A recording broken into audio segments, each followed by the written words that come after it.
L four લક. યાદ રાખજો, અહીંથી બહાર નીકળશો કદાચ ખિસ્સામાં પાકીટ નહીં હોય તો ચાલશે, પણ અહીંયા પુણ્ય નહીં હોય તો નહીં ચાલે.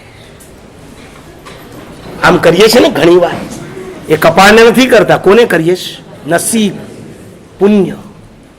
તમે એમ માનો છો ઘરેથી બહાર નીકળીએ એટલે પાઉચ બરાબર સંભાળી લેવાનું છે કે નહીં?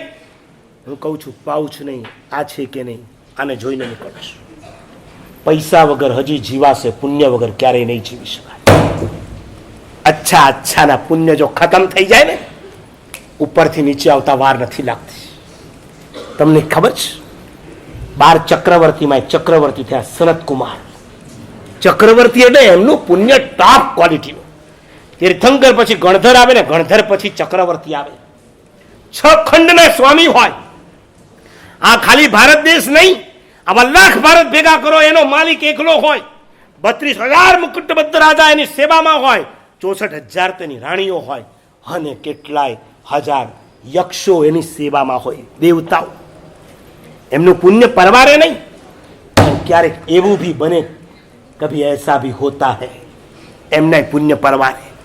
સનત કુમાર, જેને જિંદગીમાં એક રોગ ના આવવો જોઈએ, એને એક દિવસમાં એના શરીરમાં કેટલા રોગ? 16 રોગ. સામાન્ય રોગ નહીં, મહારોગ.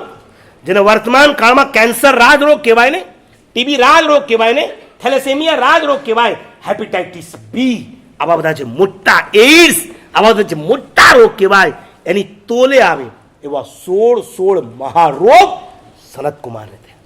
ચલો માન લો એ ચક્રવર્તી હતા, પણ તીર્થંકર કેવળ જ્ઞાન થયા પછી 1 કરોડ દેવતા એમની સેવામાં હોય છે. એમને કોઈ રોગ આવ્યા? કોને આવ્યો? મહાવીરને. સાંભળજો, પર્યુષણમાં ભગવાન મહાવીર પર ગોસાળાએ તેજોને ફેંકી, શરીરને આગ લાગી, અને એના પ્રભાવે આપણા પ્રાણ પ્યારા પરમાત્મા મહાવીરને 6 મહિના સુધી લોહીના ઝાડા થયા છે. બ્લીડિંગ, સ્ટૂલમાં બ્લીડિંગ થાય ને, એ બ્લીડિંગ ભગવાનને લોહી પડતું હતું 6 મહિના સુધી.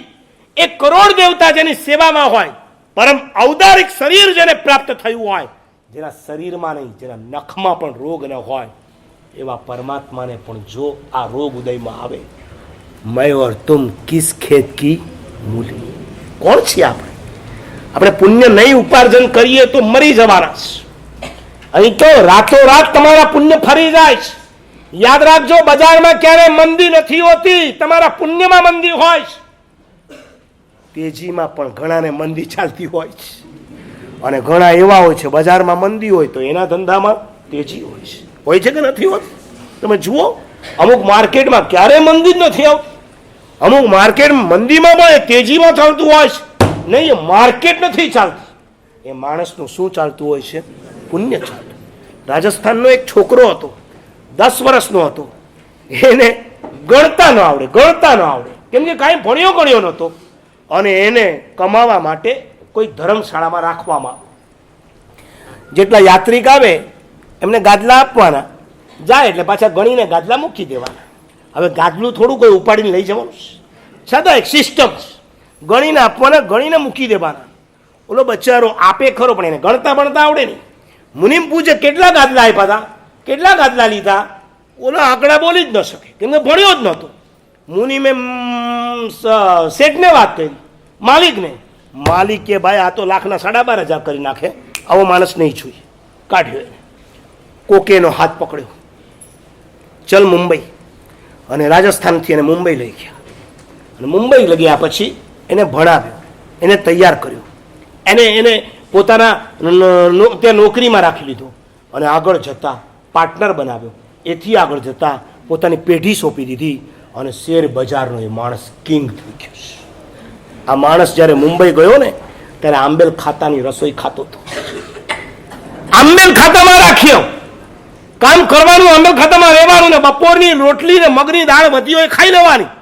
અને એના આધારે મુંબઈમાં ટકી ગયો, અને આગળ જતા શેર બજારનો કિંગ થયો. એ માણસે યાદ રાખ્યું, આંબેલ ખાતાની રસોઈ પેટમાં ના પડી હોત તો હું જીવતો ના રહ્યો હોત. એને ડિક્લેર કર્યું, આખા ઇન્ડિયાના જેટલા આંબેલ ખાતામાં તોટો હોય, આ હું બહુ જૂની વાત કરું છું, આખા ઇન્ડિયાના જેટલા આંબેલ ખાતામાં તોટા હોય એનો મને લાભ આપજો.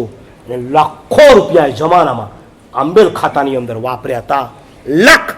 લખ ધર્મશાળાની અંદર રાજસ્થાનમાં રહ્યો, ના જામ્યો, ત્યાંથી ઉચકાય. ક્યારેક ક્ષેત્રથી પણ લક બદલાય છે, ક્યારેક કાળથી પણ લક બદલાય છે. રાજસ્થાન, ગુજરાતના ગામડામાં આપણા મા બાપો હતા, કંઈ ન જામ્યા, પણ એ જ મુંબઈ ગયા, રાતોરાત શું થઈ ગયા બધા? કરોડપતિ. મુંબઈની ભૂમિ છે, એ પુણ્યશાળી ભૂમિ છે. ત્યાં જાય, કોકના લક ફરી પણ જાય, અને કોઈક પુણ્યશાળી ગયું હોય પણ એને આ શૂટ ના થાય તો બચારો રાતોરાત ઉતરી જાય. કંઈ કહેવાય નહીં. હું આમ કહું એટલે તમે પાછું આજે ને આજે બેગ ભર